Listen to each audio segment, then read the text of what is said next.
तो जय Shri Krishna all of you guys. और आजकल हम देख ही रहे हैं कि रोस्टिंग का बुखार लोगों के सिर्फ दिन प्रतिदिन चढ़ता ही जा रहा है। और हम ठहरे कृष्ण भक्त, हम तो बचपन से ही सैवेज रिप्लाई देने में माहिर हैं।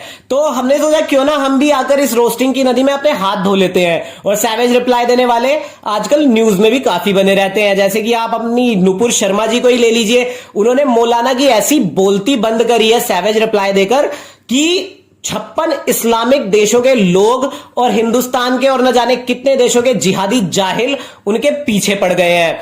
तो उन्होंने ऐसी कोई गलत बात भी नहीं कही थी। उन्होंने कुरान से सिर्फ एक चीज समझाई थी कि तुम्हारे मोहम्मद ने भी जो है एक 6 साल की बच्ची के साथ विवाह किया था और 9 साल की उम्र में देवर हैविंग सेक्स। तो ऐसा क्या हम इस चीज का मजाक उड़ाते हैं? हम नहीं उड़ाते हैं। क्या हम उड़ाएं? क्यों तुम हमारे शिव जी का मजाक उड़ा रहे हो? तो इतनी सी बात पे उन लोगों के नाक कान आंख नाक मुंह पता नहीं कहां कहां मिर्ची लगनी शुरू हो गई। तो आइए जरा हम एक बार उस क्लिप पर नजर डालते हैं कि क्या था उस क्लिप में और क्या जवाब दिया था नुपुर शर्मा जी ने। Ravika ji, they should be told to shut up and stop insulting our religion. Otherwise, we are very capable of hitting them where it hurts. For example, they may want to call it a fawara as much as they want. Reality is, even the Supreme Court ordered protection of the immediate area.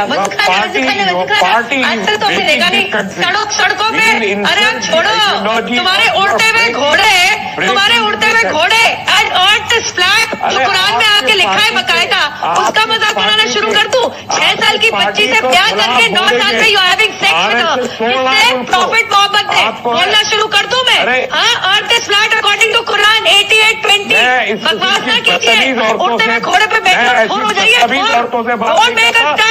तो ये थी नुपुर शर्मा जी की वो statement जो कि कुरान और मुस्लिम history के मुताबिक बिल्कुल एक्यूरेट है। पर फिर भी न जाने क्यों जिहादी जाहिलों को ये बात इतनी ज्यादा नागवार गुजरी कि उन्होंने कमेंट बॉक्स में नुपुर शर्मा जी के इंस्टाग्राम अकाउंट पर जाकर गंदी गंदी गालियां देनी शुरू कर दी, उन्हें डेथ थ्रेट्स देने शुरू कर दिए और इवन उन्हें रेप थ्रेट्स भी देने शुरू कर दिए। लेकिन हम भूल जाते हैं कि इन जिहादी जाहिलों से और एक्सपेक्ट भी क्या किया जा सकता है। और अब बात करते हैं, जब ये जिहादी जाहिल अपने पैगंबर की सच्चाई बोलने पर इतने ज्यादा नाखुश हो चुके हैं, तो ये खुद हमारे भगवानों के बारे में क्या क्या बोलते हैं उस पर भी जरा एक बार नजर डाल लेते हैं। कि एक दिन जब शिवा घर से बाहर निकलते हैं तो उसकी बीवी पार्वती अपने जिस्म का मैल निकाल के एक बेटा पैदा करती है और उस बेटे से कहती है कि आप घर के दरवाजे पर खड़े रहो और मैं आराम कर रही हूं, घर में किसी को भी अंदर आने मत देना।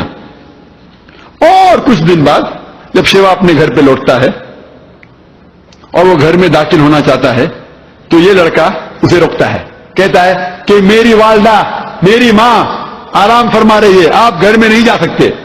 शिवा तेज में आके, ये लड़का मेरे घर में मुझे दाखिल होने से रोक रहा है, तेज में आके उसकी गर्दन उड़ा डालता है। तो मैं सवाल पूछूंगा हिंदू दोस्त से, आपका भगवान आपके बेटे को नहीं पहचान सकता है, जब मैं तकलीफ में रहूंगा तो मुझे कैसे पहचानेंगे? तो आप देख सकते हैं कि किस तरह से ये हमारे धर्म के बारे में अभद्र टिप्पणियां करते हैं, हमारे देवी देवताओं के बारे में गलत बोलते हैं। लेकिन ये सेक्युलरिज्म का कीड़ा सिर्फ तभी खड़ा होता है जब किसी अन्य धर्म के बारे में गलत बोला जाता है। हिंदू धर्म के बारे में अगर गलत बोला जाता है तो किसी को कोई प्रॉब्लम नहीं होती, क्योंकि हम हिंदू लोग ही अपने भगवान को छलिया लंपट और न जाने क्या क्या बोलते हैं और अपने शिव भगवान के बारे में बोलते हैं कि वो तो भांग पीते थे। अपने इतिहास को हमने मिथोलॉजी डिक्लेयर कर दिया है, टीवी सीरियल में हमारे इतिहास का मजाक बना के रख दिया है।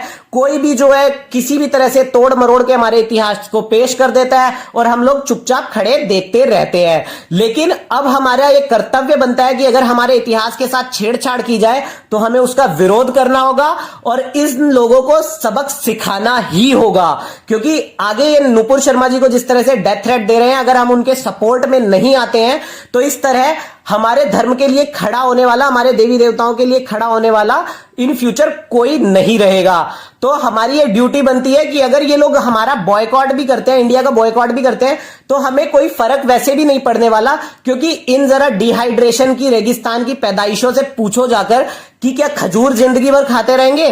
क्योंकि अनाज तो इनको हिंदुस्तान से ही लेना पड़ेगा, राइट? तो इसलिए किसी का कुछ नहीं चलने वाला। और अगर हिंदुस्तान का इंपोर्ट एक्सपोर्ट बंद करते हैं तो 150 करोड़ की मार्केट हमारे पास है, हम अपने देश में बना के अपने देश में खा लेंगे। और अन्य और भी बहुत सारे देश हैं जो हिंदुस्तान से आयात निर्यात करते रहते हैं। तो तो इसी तरह अपने धर्म और मजहब के लिए खड़े रहिए, हिंदुत्व के लिए खड़े रहिए, सनातन धर्म के लिए खड़े रहिए। और नुपुर शर्मा जी जैसी वीरांगनाओं को हम दिल से नमन करते हैं और उनके साथ खड़े हैं। With that being said, I am wrapping up this video. और अगर आप चाहते हैं कि नुपुर शर्मा जी को ज्यादा से ज्यादा समर्थन मिले तो आप इस वीडियो को जागरूकता फैलाने के लिए ज्यादा से ज्यादा शेयर कीजिए। और अगर आप चाहते हैं कि मैं इस तरह की वीडियो इन फ्यूचर भी लेकर आता रहूं तो कमेंट बॉक्स में ज्यादा से ज्यादा कमेंट कीजिए। और thank you very much all of you guys for supporting us, thank you very much for loving me, and जय Shri Krishna to all of you till the next video. गर्व से को हम हिंदू है, इस पावन धरा के बिंदु है।